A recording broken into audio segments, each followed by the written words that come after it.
Hello all, I am Siddharth Kaul and I welcome you to Edupedia world. In this video, we are going to take a look at function handles and functions of functions. I am going to show how to construct a function handle in MATLAB. So first I write the variable name sinef handle, short for sine function handle, and assign it to handle the function sine by using @ operator as shown. So our definition statement looks like sinef handle equal to @sine. Now this handle can be called exactly as we call the function itself. So now using this handle I am going to plot the sine function. First I define the time t from -pi to pi. Then I plot t by passing t to the sinef handle. As you can see, sine plot has been formed.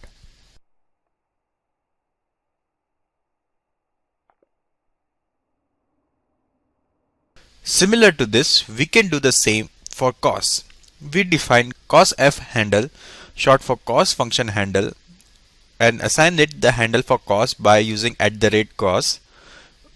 I define time t as -pi to pi and I plot t and cos. As you can see, the cos plot has been plotted.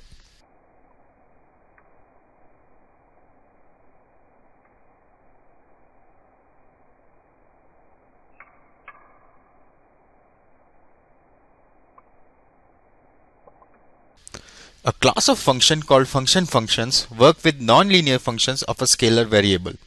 That is, one function works on another function.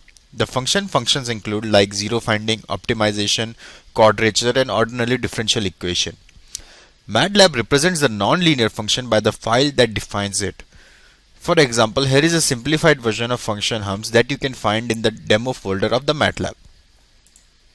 So you can see in the file a hump function is defined that inputs variable x, applies it to a formula, and the output is stored and passed back through variable y. I am going to evaluate this function, but first I will store this in my working directory and then I will move back to command window. Now on the command window I am going to evaluate this function within a set of points between 0 to 1.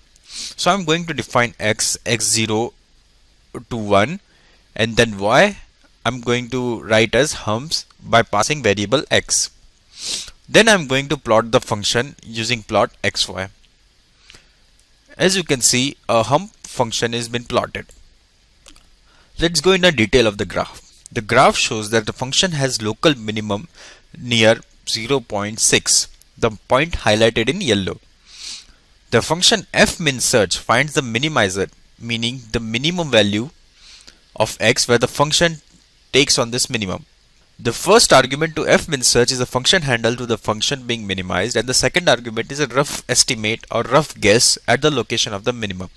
So I'm going to write fminsearch @humps, that is the function that I want to find the minimum, and my rough estimate is 0.6. So I get a 0.6370 as my minimum, meaning at this point the function is at its minimum. Now to evaluate the function at the minimizer, that is 0.6, I'm going to pass that to our function humps.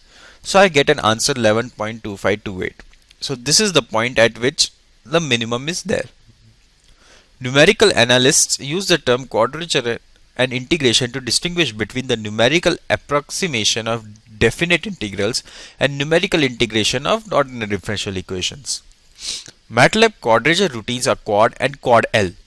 The statement q is equal to quad L @humps01 computes the area under the curve in the graph and produces q equal to 29.8583. Finally, the graph shows that the function is never 0 on this interval. So if you search for a 0 with like say z is equal to f0 at humps 0.5, you will find 1 outside the interval, that is z equal to -0.1316. As you can see, this point is not plotted on the graph, so this is outside the interval of 0 to 1. This concludes our video on operation on nonlinear functions. In the next video, we are going to take a look at multivariable data, and we will look into an example of it. So till then, please subscribe, stay tuned, and thanks for watching.